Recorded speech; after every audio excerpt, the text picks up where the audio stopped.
अस्सलामुअलैकुम, आप देख रहे हैं समा। मैं हूं रमीज अहमद और मैं हूं आयशा अंसारी। सबसे पहले जिक्र करेंगे शहर कराची का, जहां गुज़श्ता रोज की बारिश का पानी आज भी नहीं निकाला जा सका। आज सुबह फिर बादल बरसे और बरसाती पानी जगह जगह जमा हो गया।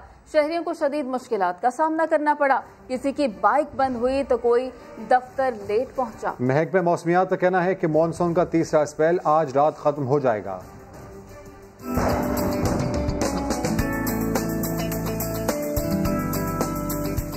मानसून का तीसरा स्पेल और तीसरे रोज भी बारिश। सुबह सवेरे काले बादल आए। गुलशन इकबाल, डिफेंस, गुलिस्तान जौहर, शार फैसल और अतराफ में भी बादल जमकर बरसे। केडीए चुरंगी के करीब बारिश के बाद सड़कों पर पानी खड़ा हो गया। मौसम का हाल बताने वालों ने इम्कान जाहिर किया है कि आज भी चंद एक मुकामात पर हल्की बारिश हो सकती है, जबकि मानसून का ये तीसरा स्पेल रात तक खत्म हो जाएगा।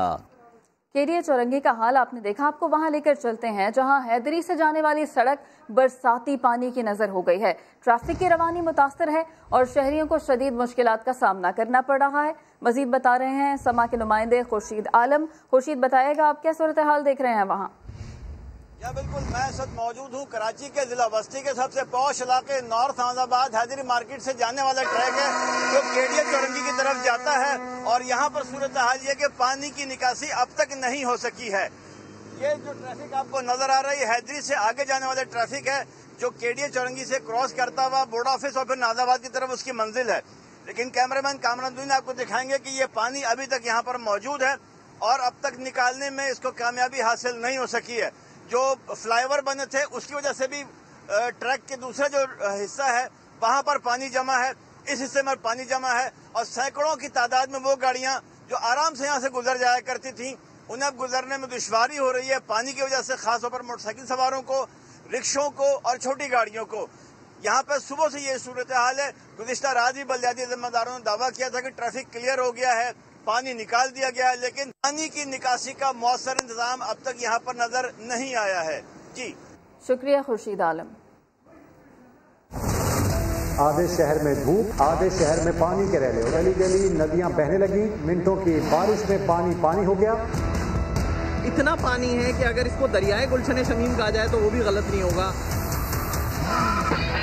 गलियों में, सड़कों पर इस वक्त कई पानी जमा हो चुका है। नॉर्थ आजमाबाद है जो कि इस वक्त तालाब बना हुआ है। घुटने घुटने यहाँ पर पानी में हम लोग भी अंदर मौजूद हैं। अतराफ में चारों तरफ जो है पानी ही पानी है। गलियां तालाब का मंजर पेश कर रही हैं। शाहर नूरजहां भी इस झील का मंजर पेश कर रही है। बल्दिया टाउन का इलाका है जहाँ पर ये दो अफराद मोटर से काम कर रहे थे, उस करंट लगने से दोनों दम तोड़ गए। कराची में तबाहकुन बारिश पर समा की जोरदार कवरेज ने सिंध सरकार की अहलियत और काबिलियत सामने रख दी। घबराई हुई सिंध सरकार ने नाअहली छुपाने के लिए एक और जुर्म कर दिया। वजीर तालीम सईद गनी समा टीवी के नाम से झूठी वीडियो सोशल मीडिया पर फैलाने लगे। समा टीवी की असल हेडलाइंस और सईद गनी की झूठी वीडियो में फर्क देखते हैं इस रिपोर्ट में।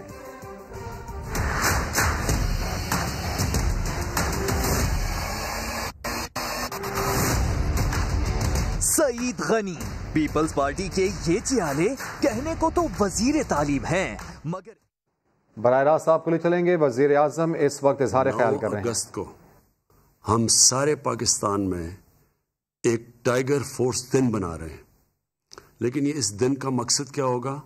सारे पाकिस्तान में हम शजरकारी करेंगे और इसको लीड करेगी हमारी टाइगर फोर्स।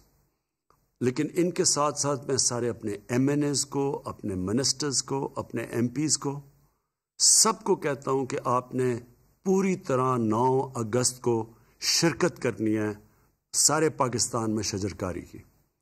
आपको पता है कि हमने 10 अरब दरख्त लगाने हैं इंशाल्लाह 2023 तक। हमारे 10 लाख रजिस्टर्ड रजाकार हैं जिनको हम टाइगर्स कहते हैं। इनसे इन सबको आप सबको मैं ये कह रहा हूं कि 9 अगस्त को आपने ये लीड करनी है, आपने क़यादत करनी है शजरकारी की। इसमें नौजवान, हमारी स्कूल के स्टूडेंट्स, सब ने शिरकत करनी है, क्योंकि हम सबको समझ आना चाहिए कि पाकिस्तान में दरख्त लगाना 2 वजह से ज़रूरी है। एक कि जो हमारे शहरों के अंदर आलूदगी, पोल्यूशन बढ़ रही है और इसकी वजह से लोगों की सेहत पे असर पड़ रहा है और आगे जाके मज़ीद और पड़ता जाएगा अगर हम अभी से इसका कुछ ना करें। दूसरी वजह इसकी ये है कि पाकिस्तान वो मुल्क है, जिस तरह मैं बार बार बता चुका हूँ, ग्लोबल वार्मिंग जो क्लाइमेट चेंज है उसमें जो मुल्क मौसम गर्म होने से सबसे 10 उन मुल्कों में से जो सबसे ज़्यादा मुतासर है उसमें पाकिस्तान एक है। इसलिए हमने अपने आने वाली नस्लों के लिए इस मुल्क में शजरकारी करनी है। तो इंशाल्लाह 9 अगस्त को मैं भी शामिल होऊंगा इसमें, सारी टाइगर फोर्स हमारी शामिल होगी और मज़ीद जो भी टाइगर फोर्स का हिस्सा बनना चाहते हैं, मैं चाहता हूँ आप रजिस्टर हों ताकि हम आपको बताएं कि मुल्क के किस हिस्से में आपको कौन लीड करेगा, किधर से आपको पौधे मिलेंगे, ताकि आप पूरी तरह इस मुहिम में शामिल हों। तो इंशाअल्लाह हमने जो टारगेट बनाया हुआ है कि पाकिस्तान की तारीख का एक दिन में रिकॉर्ड कायम करेंगे कि एक दिन में सबसे ज़्यादा दरख्त इस मुल्क की तारीख में लगाए जाएंगे इंशाअल्लाह 9 अगस्त को। शुक्रिया। वज़ीर-ए-आज़म इमरान खान टाइगर फोर्स के रज़ाकारों के लिए खुसूसी पैगाम दे रहे थे और इस मौके पर उनकी जानिब से 9 अगस्त को मुल्क भर में शजरकारी मुहिम शुरू करने का ऐलान सामने आया। साथ ही साथ ये कहा गया उनकी जानिब से कि टाइगर फोर्स शजरकारी मुहिम में हिस्सा लेगी। हर शख्स को शजरकारी मुहिम में हिस्सा लेना चाहिए। 9 अगस्त को भी शजरकारी मुहिम का हिस्सा बनूंगा। साथ ही साथ 2 बड़ी वजूहात उनकी जानिब से इस शजरकारी की बताई गई। एक ये कि शहरों में आलूदगी बढ़ रही है, सेहत पर असरात इससे पड़ रहे हैं। साथ ही साथ ये भी वज़ीर आज़म की जानिब से कहा गया कि ग्लोबल वार्मिंग से पाकिस्तान सबसे ज्यादा मुतासरा ममालिक में शामिल है। जी हाँ, दुनिया को क्लाइमेट चेंज का बहुत बड़ा खतरा है, तहम पाकिस्तान में शजरकारी करके इस मौसमियाती तब्दीली का मुकाबला करेंगे। आगे बढ़े। कराची में तबाहकुन बारिश पर समा की जोरदार कवरेज ने सिंध सरकार की अहलियत और काबिलियत सामने खोलकर रख दी। घबराई हुई सिंध सरकार ने नाअहली छुपाने के लिए एक और जुर्म कर दिया। वजीर तालीम सईद गनी समा टीवी के नाम से झूठी वीडियोस सोशल मीडिया पर फैलाने लगे। जी हाँ, समा टीवी की असल हेडलाइंस और सईद गनी की झूठी वीडियो में फर्क आपको दिखाते हैं इस रिपोर्ट में।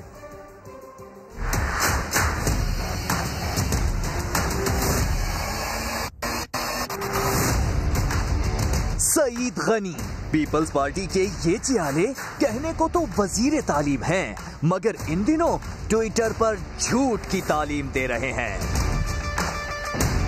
न बारिश से पहले, न बारिश के दौरान और न बारिश के बाद सिंध सरकार ने कराची को डूबने से बचाने के लिए कोई इंतजाम ना किया, मगर जब शहर की तबाही की समा पर जोरदार कवरेज देखी तो जियाली सरकार इतना घबरा गई कि अपनी नाअहली छुपाने के लिए एक और जुर्म कर दिया। सईद गनी ने शाम 4 बजे की समा हेडलाइंस को एडिट करके अपने ट्विटर अकाउंट पर शेयर कर दिया, मगर जो फुटेज समा के नाम से शेयर की वो समा की असल हेडलाइंस में मौजूद ही नहीं। देखिए, सईद गनी की जानिब से ट्वीट की जाने वाली फुटेज में 2 ट्रैक्टर नजर आ रहे हैं, जबकि समा की ऑन एयर फुटेज में मंजर बिल्कुल अलग है। सईद गनी साहब एडिट करने से पहले खबर और फुटेज में कोई तालमेल ही कर लेते। खबर दुकानों में पानी जमा होने की और फुटेज लगा दी सड़क पर गाड़ियां डूबने की। देखिए, एडिटेड फुटेज में सफेद और सुरमई गाड़ी सड़क पर डूबी हुई नजर आ रही है, जबकि समा पर खबर के मुताबिक दुकानों में पानी जमा होने की फुटेज नशर है। देखिए, सईद गनी की शेयर की गई पोस्ट में स्क्रीन के निचले हिस्से को एडिट करके ब्लर कर दिया गया है, जबकि समा की असल हेडलाइंस में कोई ब्लर मौजूद नहीं। सईद गनी की पोस्ट का मवाजना समा की वेबसाइट या यूट्यूब पर मौजूद 4 बजे की हेडलाइन से नाजरीन खुद भी कर सकते हैं। बिलावल साहब को भी अपने जियाले वजीर पर इतना भरोसा था कि सच जाने बगैर झूठ को रिट्वीट कर दिया, मगर झूठ फैलाने के संगीन जुर्म पर क्या सईद गनी अवाम और समा से मुआफी मांगेंगे? समा के खिलाफ ये झूठ तो सामने आ गया और दूसरी जानिब सियासी जमातों ने सईद गनी की समा पर तनकीद को मुस्तरद कर दिया। वफाकी वजीर अली जैदी ये कहते हैं कि सिंध हुकूमत कराची वालों से बदला ले रही है। ये लोग ना कचरा उठा सकते हैं और ना ही पानी दे सकते हैं। वजीर तालीम के अपने हल्के में सरकारी स्कूल ज़बूहाली का शिकार हैं। ख्वाजा इजहार बोले, मीडिया हुक्मरानों की कसीदा गोई के लिए नहीं बैठा हुआ। सूबाई वजीर की समा टीवी पर तनकीद नामुनासिब है। आईना उनको दिखाया तो सरकार बुरा मान गए। कराची के मसाइल हल करने के बजाय सईद गनी ने समा के खिलाफ सोशल मीडिया पर महाज गरम कर दिया। साईं सरकार की मैं ना मानूं की रिट पर वफाकी वजीर अली जैदी बरस पड़े। कहा पीपी ने सूबे में 12 बरस की हुक्मरानी के दौरान शहर कायद को मसाइलिस्तान बना दिया है। ज्यादा बारिश हुई नहीं लेकिन पानी ज्यादा आ गया। पीपल्स पार्टी कराची से और कराची वालों से खुले आम बदला ले रही। वजीर तालीम है, आप सिर्फ जाएं PS 104 के स्कूलों की जरा हालत देखिए। ये कचरा नहीं उठा सकते, पानी नहीं दे सकते। ख्वाजा इजहार ने कहा हुकूमतों की कारकर्दगी पर तनकीद मीडिया का हक है। जबरदस्ती अपने हक में किसी से कसीदे नहीं पढ़वाए जा सकते। ये लाखों करोड़ों अवाम आपके चैनल्स के जरिए अपनी तर्जुमानी महसूस करते हैं और आपका हक है। आप हमें आड़े हाथों लें, आप सूबाई हुकूमत को लें, आप विफाक को लें। और सईद गनी साहब ने जिस तरीके से जिसने भी इनको ये वीडियो बना के दिए, उनके मीडिया सेल ने, मेरा ख्याल है उसके खिलाफ कार्रवाई करनी चाहिए। ख्वाजा इजहार ने कहा कि दूसरों पर इल्जाम तराशी से हकीकी मसाइल से नजरें चुराई नहीं जा सकती। सूबाई हुकूमत को कारकर्दगी बेहतर बनाना होगी। पीपल्स पार्टी के जाले वजीर सईद गनी ने समा की हेडलाइंस एडिट करके झूठी वीडियो पोस्ट तो कर दी, मगर अवाम के सख्त रद्द-ए-अमल का सामना करना पड़ा। ट्विटर महाज पर किसने क्या जवाब दिया, इस रिपोर्ट में देखते हैं। कहते हैं गुस्से में इंसान अपना आप खो देता है। समा पर सच देखकर सिंध सरकार के जियाले वजीर को भी बहुत गुस्सा आया। समा की हेडलाइंस एडिट करके झूठ पोस्ट तो कर दिया, मगर अपने ही ट्विटर महाज पर आवाम के सख्त रद्द अमल का सामना हो गया। एक खातून ने लिखा, जिला वस्ती पूरा डूबा है, झूठ ना बोले सच लिखें। एक और शहरी ने लिखा, समा नहीं आप लोग झूठ फैला रहे हैं। एक सारिफ ने तो सईद गनी की गुज़िश्ता रोज सब अच्छा है कि फुटेजेस पर सवाल उठा दिया कि क्या वो सच थी। एक सारिफ ने सवाल किया, सब कुछ प्लांटेड कैसे कर लेते हो। समा की जोरदार कवरेज से सरकार घबरा गई। समा हेडलाइंस को एडिट करके शेयर किया गया। सईद गनी ने जो फुटेज समा के नाम से शेयर की वो समा की असली हेडलाइंस में मौजूद ही नहीं थी। आईना उनको दिखाया तो बुरा मान गए। सईद गनी साहब ने जितनी वाकई मेहनत की है इस फुटेज को एडिट करने की, इससे आधी मेहनत पानी निकालने में लगा देते। ये सिर्फ कराची वालों से बदला ले रही है अपनी गंदी सियासत करके। मैं तो शुक्र अदा करता हूँ कि 18वीं तरमीम के बाद चैनल डिवॉल्व नहीं हो गए, वरना तो हमें कुछ नजर ही नहीं आता। हम जो है वो हुकूमत के तर्जुमान नहीं है, शमशगीर नहीं है। हम जो है वो जो हकीकत होती है वही दिखाते हैं। ये लाखों करोड़ों अवाम आपके चैनल के जरिए अपनी तर्जुमानी महसूस करते हैं। इसका किरदार आजादाना सहाफत पर है। उधर कराची शहर डूब रहा था और पीपल्स पार्टी वाले सालगिरह मना रहे थे। 2 सूबाई वजीर रोड पर घूमकर अवाम को बेवकूफ बनाते रहे। पाकिस्तान तहरीक इंसाफ के रहनुमा खुर्रम शेर जमान ने पीपल्स पार्टी के वज़रा को निशाने पर ले लिया। इस पार्टी के अंदर बेहतरी आने की कोई गुंजाइश नहीं है और मुझे यकीन है कि इनको जितनी बार आजमाएंगे, जितनी बार तोलेंगे, ये नालायक ही रहेंगे। सबसे पहली बात तो ये वाहिद सूबा है जिसके एक डिपार्टमेंट के 2 मिनिस्टर्स हैं। तो 2 मिनिस्टर, बल्दियाती मिनिस्टर सईद गनी साहब और नासिर शाह साहब फरमाते हैं कि ऑल इज़ वेल, सब कुछ बहुत अच्छा है, शहर पूरा सूखा हुआ है। 2 रोडों पे सफ़र कर रहे थे वो 2 इस शहर के नालायक मिनिस्टर 2 रोडों पे सफ़र कर रहे थे। एक मंगोपीर रोड था जो कि तहरीक इंसाफ की हुकूमत ने आज से 2 महीने पहले बनाया और दूसरा कैंटोनमेंट का रोड था। ये दोनों गोल चक्कर काटते रहे तकरीबन 1.5 घंटा और आवाम को वीडियोस बना के देते रहे कि सब कुछ ठीक है। और उससे एक दिन पहले जब यहाँ पे बारिश हो रही थी, लोग डूब रहे थे, लोग मर रहे थे, ये बैठकर जरदारी साहब की सालगिरह मना रहे थे और इनके सारे मिनिस्टर्स, इनके एमएनएज और एमपीएस जो हैं सालगिरह का केक काट रहे थे या दूसरी नज़र में अपनी करप्शन का केक काट रहे थे। हालात ये हैं कि अब पहली बार ऐसा होना लगा है पाकिस्तान के अंदर कि आलमी इदारे जो हैं वो पाकिस्तान पीपल्स पार्टी के खिलाफ, इनकी सिंध हुकूमत के खिलाफ तहकीकात करने जा रहे हैं। कराची में बारिश की तेज धार ने कटी पहाड़ी को भी काटना शुरू कर दिया। पहाड़ से छोटे बड़े पत्थर गिरते रहे, कई लोग बाल बाल बचे। ये गिरती जा रही है पहाड़ी, कोई पुरसानियाल नहीं है इसका। मौत सर पर आ गई मगर नहीं आई तो इंतजामिया। कराची के इलाके कटी पहाड़ी की गुजरगाह पुलसरात बन गई। मूसलाधार बारिश ने पहाड़ी को भी ऐसी धार लगाई कि पहाड़ से छोटे बड़े पत्थर गिरने लगे। कई लोग मरते मरते भी बचे। ये बार बार गिर रही है, बहुत से लोगों की जानें बची हैं, 2-3-4 गाड़ियां खराब हुई हैं। ऊपर से पत्थर लग के आ रहे हैं। ये सामने देख रहे हो, ये पूरे पत्थर, बहुत बड़ा खतरा है जान का। 1 घंटे से ज्यादा की बारिश ने पहाड़ को भी मोम कर दिया। पत्थर गिरने से कटी पहाड़ी का एक ट्रैक मुकम्मल तौर पर बंद हो गया। गाड़ियों की कतारें लग गईं। सड़क पर दलदल जैसा मंजर था। लोग अपनी मदद आप के तहत गाड़ियां घसीटते रहे मगर महकमा बल्दिया या शहरी इंतजामिया की तरफ से कोई मदद को न आया। कराची में लगातार तूफानी बारिश ने जिला वस्ती और गरबी का नक्शा बदल कर रख दिया। हैदरी से केडीए चौरंगी तक पानी ही पानी, गाड़ियां तैरने लगीं। सफर करने वालों ने बड़ी मुश्किल से जान बचाई।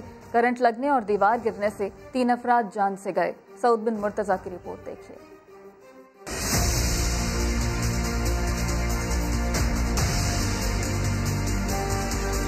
बादलों की यलगार ने आधे शहर का नक्शा ही बदल कर रख दिया। बादल ऐसे बरसे कि 1.25 से 1.5 घंटे तक बारिश ने रुकने का नाम न लिया। कचरे से भरे नाले जवाब दे चुके थे। सीवरेज लाइनें उबल पड़ी। नतीजा ये निकला कि रेले का रेला नौर नाजमाबाद को ले डूबा। पानी बहुत गहरा है, बच्चे साथ हैं।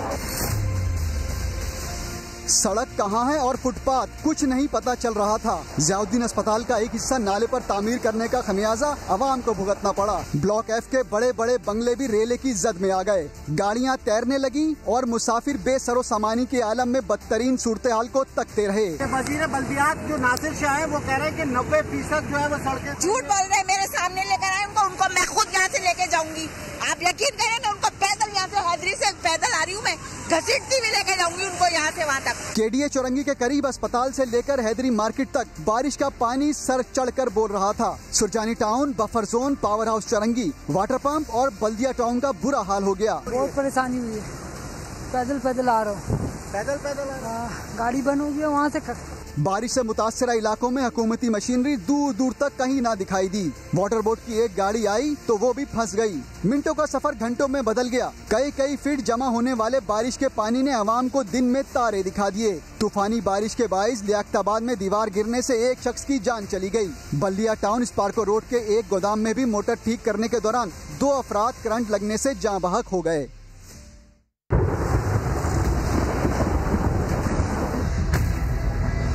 सड़कें हैं दरिया, गलियां नहर, तुमको इससे क्या?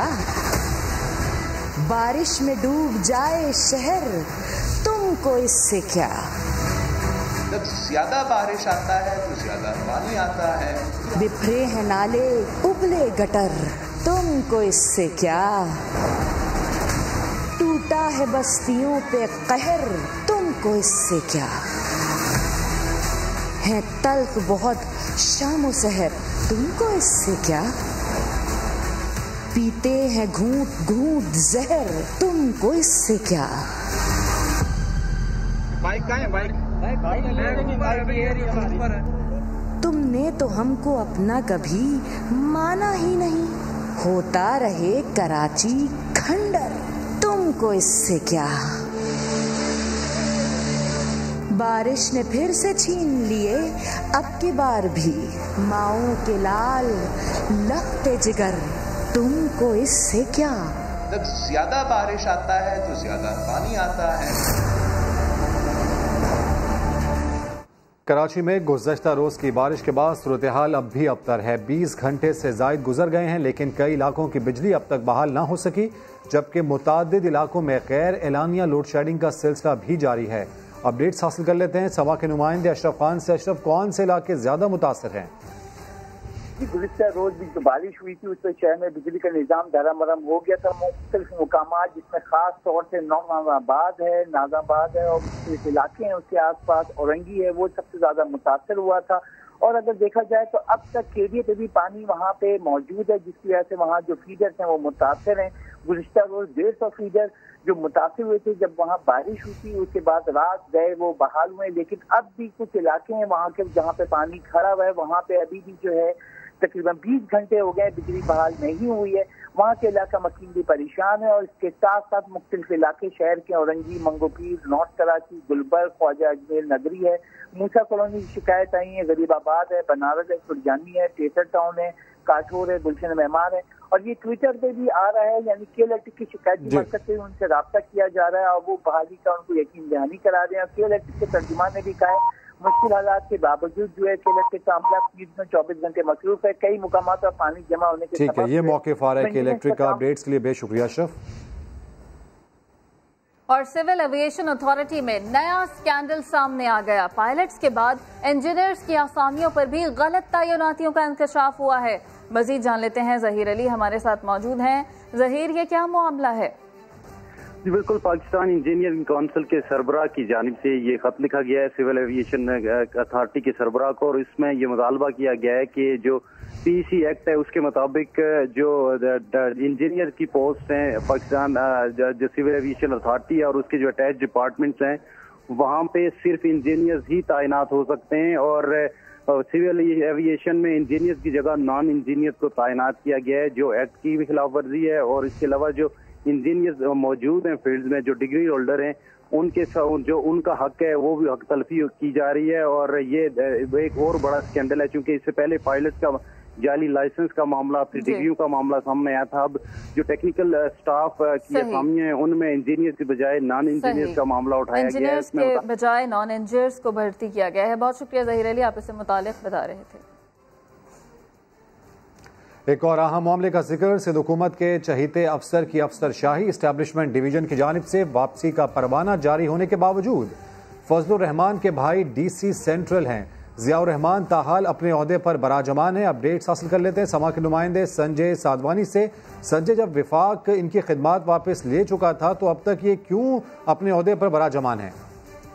जी बिल्कुल, एस्टैब्लिशमेंट डिवीजन ने गुज़श्ता नोटिफिकेशन जारी किया था। अब 24 घंटे गुजर गए हैं। गुज़श्ता रोज जब इनका एस्टैब्लिशमेंट डिवीजन ने नोटिस जारी किया और इन्हें वापसी इनकी खिदमत केपी की हुकूमत के सुपर्द की, तो उसके बाद इन्होंने डीसी सेंट्रल का चार्ज संभाला था। जी आई रिपीट, इन्होंने डीसी सेंट्रल का चार्ज एस्टैब्लिशमेंट डिवीजन के नोटिफिकेशन के बाद संभाला, जिसके बाद ये शहर के मुख्तलिफ इलाकों का दौरा करते रहे, जहाँ पर शहर क्योंकि कल जलावस्ती काफी पानी में इलाके डूबे हुए थे, वहाँ पर इन्होंने जायजा लिया है। और अब 24 घंटे गुजरने के बावजूद भी ये अपनी नशिस्त पर बराजमान है। डिप्टी कमिश्नर सेंट्रल के ओहदे पर ये मौजूद है।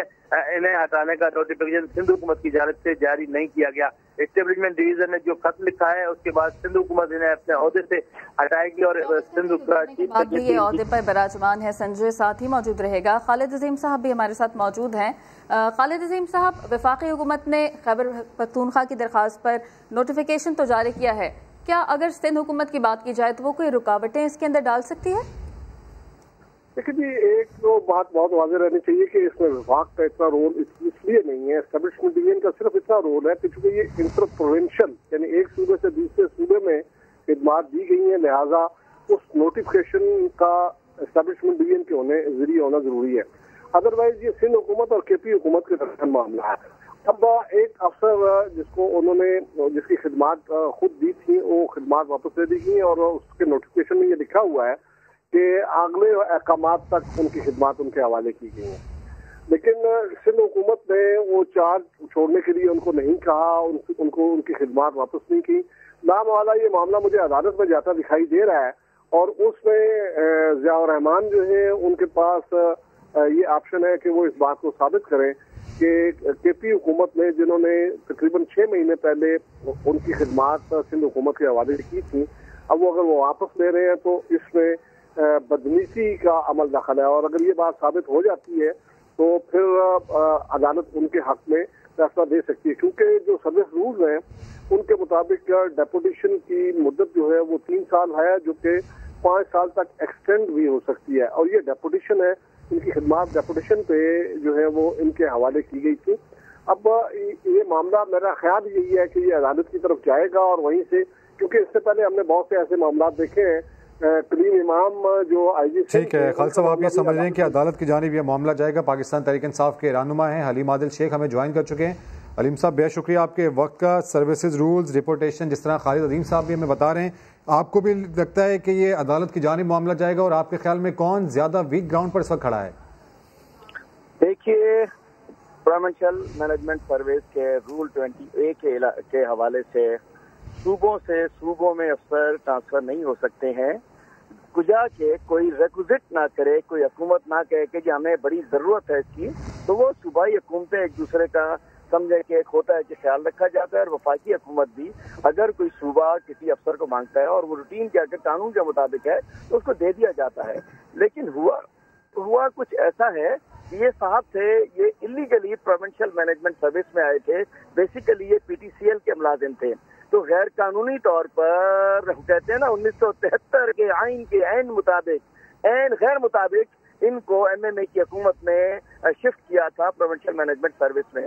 उसके बाद सिंध हुकूमत ने रिक्विजिशन किया 16 जनवरी 2020 को। कल तक इनके बुजुर्ग कह रहे थे कि जी हमें तो खुद तोहफा दे दिया, हमने नहीं मांगा था। आज वो लेटर आपके पास आ गया कि सिंध हुकूमत ने इनको रिक्विजिट किया कि हमें चाहिए। उसके ऊपर वफाक ने KP गवर्नमेंट से उनकी खिदमात लेके सिंध के हवाले की। अगर ना की जाती तो ये कहते हैं सिंध पे हमला हो गया, हमसे ज्यादती हो गई, वफाक ने सिंध के साथ सौतेली मां का सलूक कर दिया। रिक्विजिशन मिल गई इनको। उसके बाद इन्होंने थोड़ा ठंडा करके अब जब दोबारा ये पहले धरने की डील के तौर पे, जब पहले धरने में इन्होंने लीड किया था उस वक्त इनको सिंध में बुला लिया गया। अब जब दोबारा धरने की डील हुई, दोबारा धरना रेंटेड धरना पार्ट 2, उसके लिए जब मौलाना साहब आए तो जरदारी साहब ने, बिलावल साहब ने फिर इनको उनसे डिमांड की होगी कि अब DC लगाओ। हमारा बंदा आ गया, उनको DC लगाया गया। तो बात ये कोर्ट में नहीं जाएगा, ये बड़ा सटीक की बात है। फेडरल गवर्नमेंट ने जिस हुकूमत का ये अफसर है उन्होंने वापस मांग लिया है, वहाँ अफसरान की शॉर्टेज है। और चूंकि यहाँ सिंध में जब इन्हें पोस्ट किया गया, ठीक है, अब देखना यही है कि मामला आगे कैसे जाता है। बेहद शुक्रिया पाकिस्तान तहरीक इंसाफ के रहनुमा हलीम आदिल शेख साहब, इस मामले पर अपना रद्द-ए-अमल दे रहे थे, जबकि इस खबर से मुताल्लिक अपना तज्जिया पेश कर रहे थे। खालिद अजीम साहब, आपका भी शुक्रिया। शहबाज शरीफ और मौलाना फजलुर रहमान की मुलाकात में भी जियाउर रहमान का तस्करा आया। फजलुर रहमान ने जवाब दिया, PTI की हुकूमत भाई के पीछे पड़ी है, खैबर पख्तूनख्वा में जियाउर रहमान को तंग किया जा रहा है। जी हाँ, हमारे साथ आरिफ मलिक मौजूद हैं, उनसे बात करते हैं। आरिफ मलिक, मजीद क्या कहना था उनका? अभी जो कल मुलाकात हुई है फजलुर रहमान की शहबाज शरीफ के साथ, तो उसमें शहबाज शरीफ ने तस्करा किया कि आपके भाई का कोई इशू बना हुआ है, आपके भाई को जो कराची में तैनात किया उसके ऊपर काफी मीडिया में ववेला मचा हुआ है। तो इसके ऊपर मौलाना फजलुर रहमान ने कहा कि मीडिया को भी कुछ चीज चाहिए होती है, इसी वजह से मीडिया शुरू हो जाता है। और PTI की गवर्नमेंट है इस वक्त जो है वो मेरे भाई को तंग कर रही है KP की हुकूमत से, तो इसी वजह से उसका ट्रांसफर वो करवाना चाह रहे थे कि वहाँ पर उन्हें तंग किया जा रहा है। सिर्फ मेरे भाई जियाउर रहमान को मेरे भाई होने की वजह से ही तंग किया जा रहा है। और शहबाज शरीफ ने कहा कि मेरे दौर में तो आपके भाई खुशाब में डिप्टी कमिश्नर रहे हैं और वहाँ पर उन्हें कोई मसला भी नहीं रहा। तो फजलुर रहमान ने उसका शहबाज शरीफ का शुक्रिया अदा किया कि आपके दौर में मेरे भाई को कुछ भी नहीं कहा गया, लेकिन अब काफी मसाइल का मेरे भाई को सामना है। और इसके ऊपर मौलाना फजलुर रहमान ने कहा कि मैं इस हवाले से मौलाना फजलुर रहमान का शिकवा है कि जियाउर रहमान को सिर्फ उनका भाई होने की वजह से परेशान किया जा रहा है। बहुत शुक्रिया आरिफ मलिक। और अब शामिल करेंगे न्यूज अपडेट्स। वज़ीर-ए-आज़म इमरान खान की ज़ेरे सदारत काबीना इजलास शुरू, मुल्क की सियासी और मुआशी सूरत हाल का जायजा, पेट्रोल बहरान पर तहकीकाती कमीशन की मंजूरी दी जाएगी।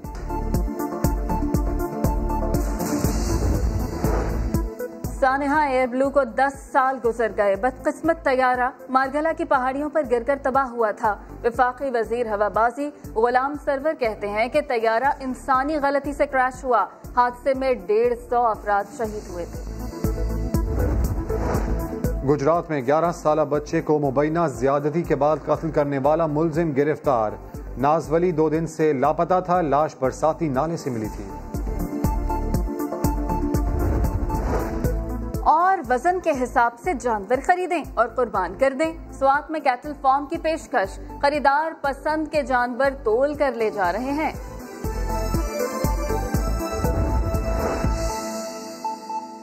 पार्लिमानी कमेटी बराए कानून साजी में 1/3 अरकान खुद नैब जदगान, जियाले, मतवाले और खिलाड़ी तीनों शामिल हैं। कमेटी की कानूनी हैसियत पर नून लीगी अरकान में फूट भी पड़ गई। शाहिद खाकान अब्बासी ने इजलास में शिरकत से इनकार कर दिया है, जबकि बाबर अवान ने ये इंदिया दिया है कि हुकूमत नैब को खत्म करने वाली नहीं है। इस्लामाबाद से उस्मान खान की रिपोर्ट। नैब के मारे ही क्या अब नैब कानून बदलेंगे? शाह महमूद कुरैशी की जेर सदारत पार्लिमानी कमेटी बराए कानून साजी के अरकान परवेज खटक, बाबर आवान, शाहिद खाकान, साद रफीक, राना सनाउल्ला, एहसन इकबाल और परवेज अशरफ खुद नैब जदगान। अपोजिशन अरकान में सिर्फ शाहिद खाकान का कमेटी को गैर कानूनी देकर इजलास में शिरकत से इनकार। कहा रूल जैसी कमेटी बनाने की इजाजत ही नहीं देते।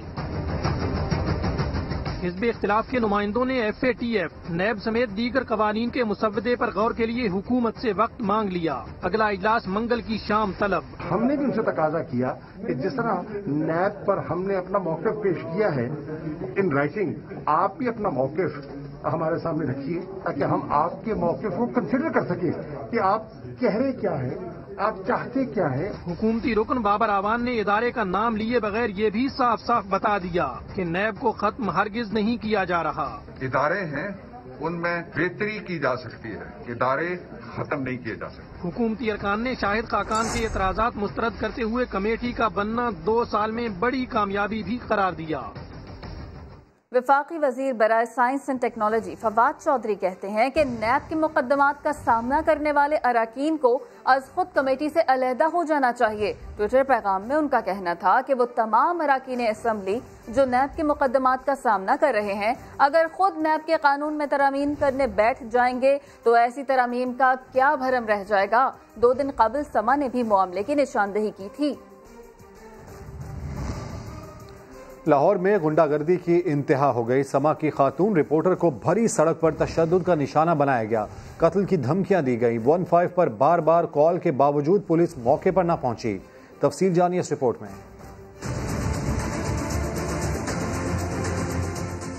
वाकया पेश आया थाना नसीराबाद की हदूद में अलीजेब रोड पर। मुसल्ला गुंडों ने समा की खातून रिपोर्टर पर गाड़ी में से नाजेबा जुमले कसे और बदतमीजी की, फिर बाहर निकाल कर तशद्दुद का निशाना बनाया। मौका पर अलामा जुबैर जहीर नामी शख्स अपने गुंडों को मार पीट के लिए हलाशेरी देता रहा।